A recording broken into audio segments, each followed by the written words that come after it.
Апамдар жашсың, турмушка чык. Апа, мен школго барам, тетрад алып берчи деген күндөр болду чынында.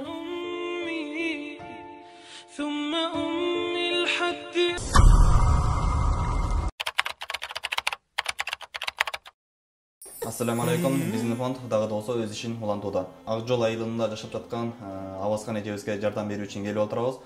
Авазхан эжебиз азыркы маалда ошол бул жерден кайдыгер карабаган байкелердин жардамы менен салынган үйдө ошол жакта жашап жатышат. Өзүнүн 5 баласы менен тамак аштан, продуктадан, ошол квартплатадан кыйналгандыктан бизге кайрылуу таштаган. Мен бул жардам фондуна кайрылганымдын себеби мен 5 балам менен жолдошум таштап кеткен. Бул күнгө чейин эч кайрымдуу фонддоруна кайрылбадым эле. Балдарымдын ачка калганын көрүп, апа конфет жейм, апа биз качан эт жейбиз деген күндөрү болду. Апа, мен школго барам, тетрад алып берчи деген күндөрү болду чынында.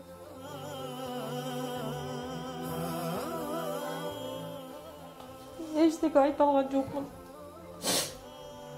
Апамдар жашсың, турмушка чык. Турмушка чык дей бериши, экинчи жолу турмушка чыктым. Экинчи жолдошум боюмда болду, жакшы эле жашап жүрдүк, төрөгөндөн кийин мен сени балдарың менен бага албайт экенмин деп ачыгын эле айтып таштап кетти.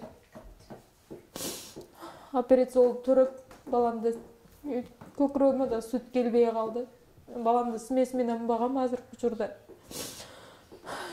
Кенедей балам смеси жок, ачка калган күндөр болду. Обычный сүт бердим, балам ичи ооруп ыйлап жүрдү. Сиздерден, кайрымдуу инсандардан жардам сурайм. Колуңуздардан келсе жардам кылыңыздар. Азыркы учурда мен квартплата менен өзүмдүн жеп ичкен продуктарыма аябай муктаж болуп турам. Бир эже аркылуу бул жака бир байке бар экен. Ошол жака келгем, ал бекер жашатат экен, бирок бул жакта жашаган аялдар сенин балдарың көп экен, аябай ызылдап атышат деп бул жактан дагы чыкканга туура келип атат да. Ошол квартплата жактан мен бир аз кыйналып атам. Ошол мен швейный машинкаларым бар болчу, өзүм швея болуп үйдө эле тигин адам болуп иштечим. Швейный машинка алып берсе, мен өзүм балдарымды эч нерседен кем кылбай багып алганга күчүм жетет болчу да.